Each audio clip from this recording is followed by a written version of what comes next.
Seguidores da RPK, estamos aqui na Brás Rede, em Arroio do Meio, na presença da Raquel Câmara. Né? A Raquel é o coração da Brás Rede, né? E é ela que vai nos ajudar a entender um pouco esta questão que está se criando na cidade, é uma conversa que já está muito viva nesse momento em Porto Alegre, especificamente, mas aqui também as pessoas falam muito do posteamento, dos fios, do excesso de fio nos postes. E a Raquel vai nos falar um pouco disso, porque sendo da Brás Rede, ela entende todo esse processo. Raquel, então, partindo aqui da nossa realidade de Arroio do Meio, nos coloque um pouco essa questão que para os leigos parece tão simples, mas que na verdade é bem complexa. É um prazer falar para o nosso povo de Arroio do Meio, para entender, porque realmente esse assunto é muito complexo. É um assunto que a gente trata a nível nacional, junto com a Anatel, com a ANEEL, com as entidades, há muitos anos. Não é um assunto que novo para nós.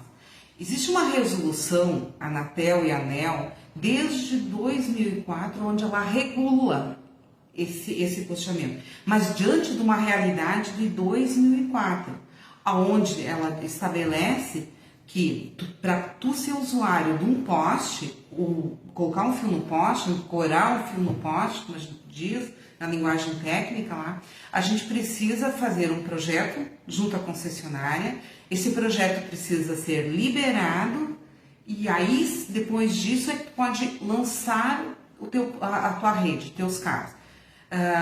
Para cada cabo lançado, ele tem que ser etiquetado a cada poste. Tu vai ter que colocar a tua etiqueta, identificando o teu cabo. E a gente tem permissão de, em cada cinta daquelas, né, ancorar uma ancoragem, uma cinta por poste, dependendo como o projeto foi homologado. Tá? Nessa resolução, ela estabelece que só 6 empresas poderiam ser usuárias do poste. Primeiro a Oi, porque a Oi era a empresa que surgiu aí com telefonia primeiramente, e depois quando começou a internet foi a que veio com a banda larga, né? E que poderia, então, que era a maior usuário dos postes. Depois disso, é pela ordem cronológica que chegava na cidade, mas as operadoras sempre foram as prioridades. A operadora fornece os 3 serviços, tanto voz, né, voz e dado, e som e imagem e a internet como um todo. Né? Então era a TV, telefonia e a internet. Aqui em Arroio do Meio nós somos a segunda empresa, então já existiam 2. E aí depois disso mais 4 poderiam, que foi a Claro, a operadora, a Junet, a operadora, a Vivo, a operadora, a TIM, uma operadora, depois, a Soltec, na época, lá em 2012, era uma operadora. Então, a concessionária deveria ter parado aí de homologar pedidos. Mas existe um bem maior, porque assim, a livre concorrência, o usuário não poderia ficar na mão de uma empresa só. Então, e as concessionárias não olharam para essa resolução. Elas foram liberando. Só que junto com isso, existe a clandestinidade. Então, assim, e nisso existe um grande problema também. Mas vamos seguir. Cada poste, depois que o projeto é liberado, a gente tem que pagar pelo aluguel do poste.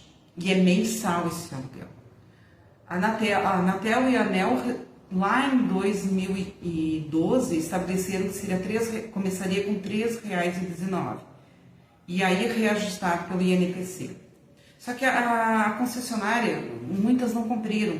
Tem gente pagando 16, tem gente pagando R$ 35 de aluguel.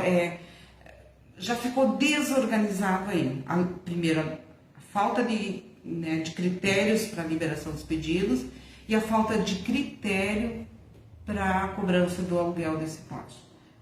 Pelo custo alto, muita gente lançou os cabos, lança suas redes e não tem daí, depois de lançadas as redes, ninguém pode lá cortar, nem a concessionária pode autuar e diz na legislação que ela pode cobrar 100 vezes o valor do aluguel do poste, 10 anos. Então, assim, quando ela fiscaliza, ela pode autuar, é um valor astronômico. Eu sei que aqui na nossa região tem gente que recebeu uma autuação de 80 milhões. E isso é impagável, sabe? Na nossa região, como vale. A gente vem de uma família Vasconcelos, aonde a dona Dirce e o seu Jorge sempre estabeleceram, né, que a gente teria a índole, vamos fazer as coisas honestamente em tudo. Então a Brasrede chegou a trocar postes, pessoal, vocês não têm ideia do que é isso, mas tem um poste aqui, por exemplo, para a gente levar fibra para Bela Vista, nós trocamos um poste enorme de 25 mil na entrada de Bela Vista. Só que nós estamos fazendo a Brasrede está procurando fazer as coisas da forma mais legal possível. Só que depois que eu troquei o poste, todos os que querem passar nesse poste vão passar. E eu não vou poder fazer nada, eu não posso cobrar o aluguel do poste que eu tive que pagar para fazer a troca. Então, aí vem a complexidade da situação. O porquê está nessa esculhambação toda na rua ou nessa carga de cabos nas ruas? Uma, concessionária cobra aluguel de poste, um valor alto, ela que liberou o projeto para mais do que era permitido, o que era o acordado nessa resolução, e quando ela faz a troca de poste, ela tem a obrigação de devolver o cabo na ordem que estava no poste, mas ela não faz isso. Ela simplesmente enrola tudo e pendura de volta num fiozinho lá, um fio qualquer, porque eles dizem que eles não têm, que a concessionária não dá a cordoalha para eles colocarem nem a cinta. Não, eles não. É um trabalho difícil de fazer depois que tu removeu esses cabos. Então eles amarram isso tudo e devolvem para o poste. E o poste nem sempre, ele não é colocado no lugar original dele. Eles colocam ou no lado, 1 metro a mais ou 1 metro a menos. Então fica aquele monte de cabos e caixas pendurados no meio do caminho. Outra coisa que tem muito grave na nossa região também, e não é só na nossa, é em tudo que é lugar, é o desuso da Oi. Muito desses cabos que estão aí atirados é da Oi. A Oi, ela faliu, ela não retirou os cabos dela, ou as cordoalhas dela, que é da telefonia fixa, por exemplo. Mesmo que lá no contrato da ANEEL com a Anatel estabeleça que quem tem responsabilidade sobre o poste é a concessionária, não é a prefeitura, não é a Brasrede, não é a concessionária, e que ela deveria remover esses cabos porque ela está sendo paga nesse aluguel, não faz. No caso, a RGE. Aqui para nós temos a RGE e temos a Sertel. A rede da Sertel, onde tem Sertel, vocês podem olhar, não existe essa desorganização. A Sertel trabalha muito junto com os provedores. Ela comunica, nós vamos trocar os postes. E é equipes deles, da própria Sertel, que faz isso. A RGE não, a RGE é equipes terceirizadas. E que eles têm um horário para abrir a ordem de serviço e um horário para fechar ela. E aí eles fazem como eles querem. Eu cheguei a ser maltratada num domingo quando eu vi eles cortando todos os cabos das provedoras. Então foi horrível aquilo. Eu ouvi palavrões daquele nível baixo escalão. Sabe? Tu não consegue trabalhar ou lidar com eles. Então aí aí tem 2 problemas, né? E o terceiro problema que agora, além da enchente, porque esse momento da enchente foi um momento muito ruim. Tem muitas coisas, muitos cabos perdidos aí, que estão em desuso mesmo, mas ninguém conseguiu parar para recolher. Isso tem que ser feito um trabalho, mas é um trabalho que eu vou explicar daqui a um pouco como fazer esse trabalho, porque É um trabalho que realmente acontece. Mas, tá, agora seguindo, a gente tem um outro problema. A gente tem um problema de caminhões acima do que é estabelecido, com altura, porque ou põe mercadoria acima, ou levantam para andar sem a roda, né, o eixo traseiro, que são acima da altura permitida, e aí rompem os carros.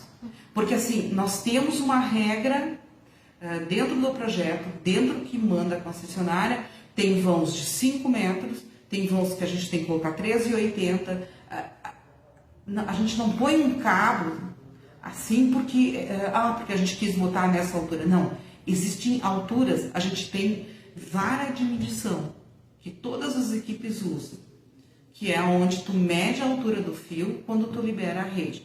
Então, o que acontece? Esses caminhões passam, puxam, arrancam tudo e vão embora, eles não avisam. Então, as empresas têm um prejuízo enorme, mas até chegar no ouvido dos provedores de internet, pode ter causado um acidente, principalmente os motoqueiros. Os motoqueiros não percebem os carros. E aí, para quem sobra sempre esse processo, essa conta? Para os provedores. Para os provedores. E é triste, a gente sofre com quem se acidentou também. Porque assim, não precisaria ser assim. Mas, Raquel, diante dessa constituição toda que tu colocaste, dessa complexidade toda, né? O que se pode fazer? Por exemplo, tomando por base aqui em Arroio do Meio, qual seria o ponto de partida? Vamos lá. Nós desenvolvemos um projeto, tá? É um projeto, não é uma empresa, a gente não está vendendo nada. É um trabalho que a gente tem que fazer com a comunidade. A comunidade não, é a concessionária, o Ministério Público, a Prefeitura e os usuários dos postos, os provedores. E aqui eu não estou falando nem porque nesse momento não quero saber se é regular ou irregular, é só resolver, é remover. Então, a Prefeitura, ela tem um problema muito sério com a iluminação, a iluminação pública que muitas vezes deixa os postes energizados. O nosso pessoal leva choque e tem muita, o poste está energizado, dependendo do calçado da pessoa, a pessoa pode levar choque. Então, existe esse problema da iluminação pública e quando queima postes, pessoal, não tem nada a ver com a fibra. A fibra não é condutora, é a energia, as lâmpadas, a energia pública, a iluminação pública, esse é o termo mais correto. Então, só para deixar um termo. Mas tem que se envolver a Prefeitura, o Ministério Público e os provedores. Os provedores, cada um pode, é lei, eu não posso mexer no cabo da outra empresa. Então, eu posso mexer nos meus cabos, mas eu não posso mexer no cabo do meu concorrente. É lei. O que torna o serviço bem mais difícil. Mais difícil. A gente cansa, nós, com as redes, que a gente tem uma caminhonete com uma escada especial, a gente cansa de levantar cabo de outras empresas. Mas eu não posso cortar. Eu nem poderia fazer isso, mas a gente faz porque a gente pensa no bem da comunidade. Então, aí vem os provedores todos trabalhando e funciona, pessoal. Funciona porque a gente está fazendo isso em várias cidades. Se organiza isso. A gente faz o dia do mutirão, aonde a prefeitura olha a lâmpada que eles colocaram lá e a prefeitura coordena esse trabalho. Estabelece as ruas de urgências, tem que ser feita essa limpeza. E a prefeitura dá um destino para essas obras. E, pessoal, isso sai em toneladas às vezes. Raquel, continuamos em seguida no segundo bloco dessa entrevista. Até já.